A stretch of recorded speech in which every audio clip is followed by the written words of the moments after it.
கரண்டி ஆம்லெட் எப்படி செய்வதுன்னு பார்க்கலாம். அடுப்பை வச்சு ஒரு கரண்டி வச்சுக்கலாம். அப்புறமா எண்ணெய் ஊற்றிக்கலாம். கொஞ்சோண்டு எண்ணெய் ஊற்றிக்கலாம். முட்டையாக உடச்சிக்கலாம். பொரிச்சிருவோம். பொரிச்சாச்சா? இப்போ முட்டையை கலக்கிக்கலாம். எடுத்து திறந்து கொஞ்சோண்டு உப்பு எடுத்து போட்டுக்கலாம். திறந்து மிளகு போட்டுக்கலாம்.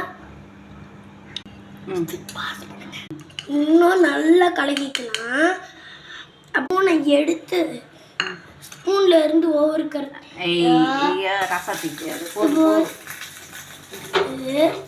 இது நல்லா பொங்கி விட்டது. அப்படியே முட்டையை ஊற்றிக்கிறோம்.